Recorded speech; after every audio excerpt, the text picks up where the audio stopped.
नमस्कार, मैं अनीता चौधरी। देखिए, औरंगजेब तो की जो आग लगी थी वो अभी बुझी भी नहीं थी कि राजनीति राणा सांगा पे गरमा गई है। सपा के राज्यसभा सांसद लालजी सुमेर ने कहा है कि राणा सांगा देश के गद्दार थे और उन्होंने इब्राहिम लोदी को हराने के लिए बाबर को भारत बुलवाया था, जिसका अखिलेश यादव ने भी समर्थन किया है। हमारे साथ बात करने के लिए बीजेपी के राजस्थान के प्रदेश अध्यक्ष मदन राठौर जी हैं, राज्यसभा सांसद भी हैं। सर, जिस तरह से सपा की तरफ से ये बयानबाजी हुई है, किस तरह से इसको लिया जाना चाहिए? क्योंकि राणा सांगा को अभी तक हमारे देश के बच्चे एक बहुत बड़े योद्धा के तौर पे ही देखा करते थे और उनको हम मानते थे कि जिन्होंने मुगलों को के खिलाफ अपनी तलवार उठाई थी और उसके खिलाफ उन्होंने राजस्थान की लाज बचाई थी। देखिए, राणा सांगा इस देश के आदर्श हैं, महापुरुष हैं। उन्होंने इस देश की रक्षा के लिए केवल राजस्थान की बात नहीं करें, पूरे हिंदुस्तान की रक्षा के लिए अपना सर्वस्व समर्पण करने का काम किया। शरीर पर 80 घाव झेले, फिर भी वो संघर्ष करते रहे। और ये जो रामजी लाल सुमन ने जो बात कही है, समाजवादी पार्टी के सांसद है, उनको सांसद रहने का अधिकार नहीं है। उन्होंने इतिहास पढ़ा नहीं है। बाबर से महाराणा सांगा का युद्ध हुआ, ये सभी जानते हैं और संघर्ष करते रहे वो, ये सब जानते हैं। हम लोग आदर से उनको देखते हैं। और रामजी लाल सुमन, मैं तो ये कहूँ कि वो रामजी लाल नाम भी बदल देना चाहिए उनको। वो रामजी लाल रहने के लायक नहीं है। उनके पिताजी ने इनका नाम रखा तब तो गर्व से रखा होगा कि मेरा बेटा इस देश के इतिहास की रक्षा करेगा, सम्मान करेगा, गौरव बढ़ाएगा। और आज इस देश का गौरव घटाने का जो कृत्य उन्होंने किया है, तो उनकी आत्मा भी जहाँ कहीं भी होगी वो रो रही होगी कि हमने ऐसे बेटे को पैदा कर दिया जिसने और इस देश का गौरव नष्ट करने का षड्यंत्र किया है। संसद के अंदर बोला, बहुत निंदनीय है। और उसका समर्थन अखिलेश यादव भी कर रहे हैं। उनको भी इतिहास की जानकारी नहीं है, उन्होंने भी इतिहास नहीं पढ़ा है। वो एक मुख्यमंत्री के घर में पैदा हो गए और वहीं उनको जो कुछ भी शिक्षा दीक्षा मिली है वो उनको ध्यान में, इतिहास की जानकारी नहीं है। हिंदुस्तान का जो गौरवान्वित इतिहास है, गौरवान्वित इतिहास है, उसकी जानकारी उनको होना चाहिए।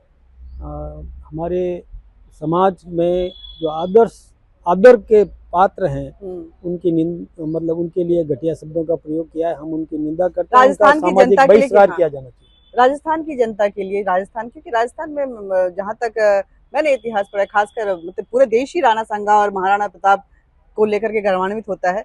राजस्थान तो उनके के लिए वो पूजनीय है। ऐसे में राजस्थान की जनता उसकी राजनीति के लिए कितना गर्म मुद्दा है? बहुत गर्म है। राजस्थान की जनता बहुत आक्रोशित है। इस देश की जनता आक्रोशित है। इस देश की आम जनता, आम विद्यार्थी, आम नागरिक महाराणा सांगा को बहुत सम्मान की दृष्टि से देखता है और उनका अपमान करने का जो षड्यंत्र करे उसको राजनीति करने का कोई अधिकार नहीं है। उसका सामाजिक बहिष्कार, तिरस्कार किया जाना चाहिए।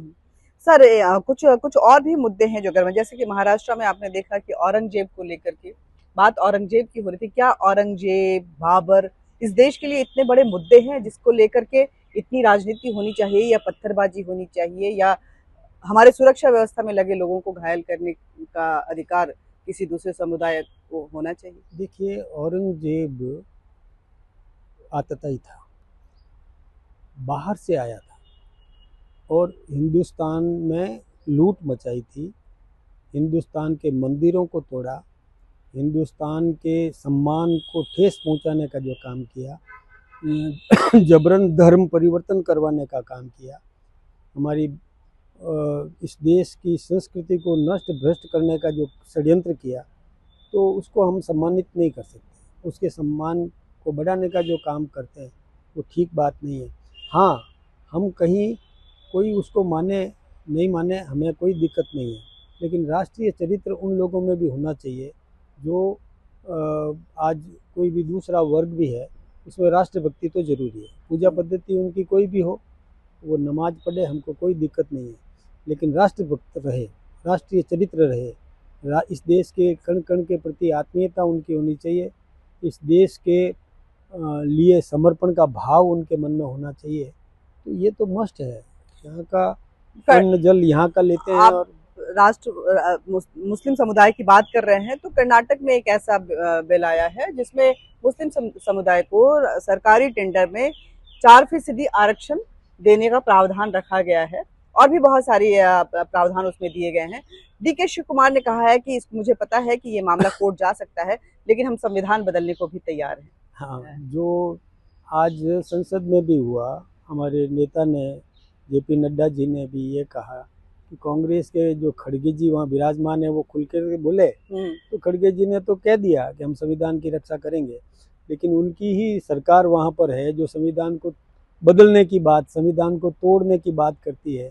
जो डॉक्टर भीमराव अंबेडकर जी ने संविधान दिया था उसमें क्लियर कट लिखा है कि धार्मिक आधार पर किसी भी प्रकार का आरक्षण नहीं दिया जा सकता। समाज के कोई भी वंचित जाति है उसको समकक्ष लाने का काम हो सकता है, लेकिन धार्मिक आधार पर संभव नहीं है। ये आर्थिक आधार पर जो पिछड़ा वर्ग है उसको समकक्ष लाने के लिए कुछ समय के लिए आरक्षण की बात हो सकती है, लेकिन धार्मिक आधार पर नहीं। अब वो कह रहे हैं हम संविधान को बदल देंगे, तो ये संभव भी नहीं है, बदला नहीं जा सकता है। ऐसा उन्होंने कह करके केवल वाहवाही एक वर्ग की लेने के लिए समाज को तोड़ने का जो षड्यंत्र किया है, जबकि हमारे देश के प्रधानमंत्री नरेंद्र भाई मोदी जी कहते हैं कि जो सुविधा मुझे चाहिए वो मेरे विरोधी को भी चाहिए, मेरे पड़ोसी को भी चाहिए, सबको चाहिए।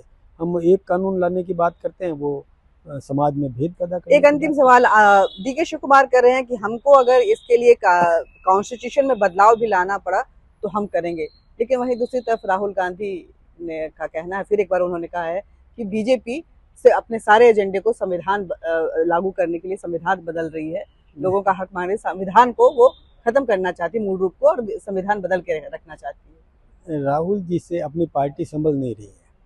उनके जो छत्तप हैं अलग अलग प्रदेशों के, वो अपने मुंह किसी भी प्रकार की बात कर देते हैं, वो राहुल जी उसको कंट्रोल नहीं कर पा रहे हैं, न कोई खड़गे जी कंट्रोल कर पा रहे हैं।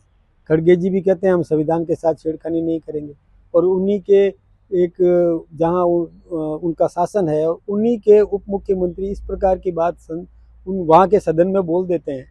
तो मैं सोचता हूँ कि उस पार्टी का ये आंतरिक लोकतंत्र कहाँ है, और उस पार्टी में अनुशासन नाम की चीज़ ही नहीं है।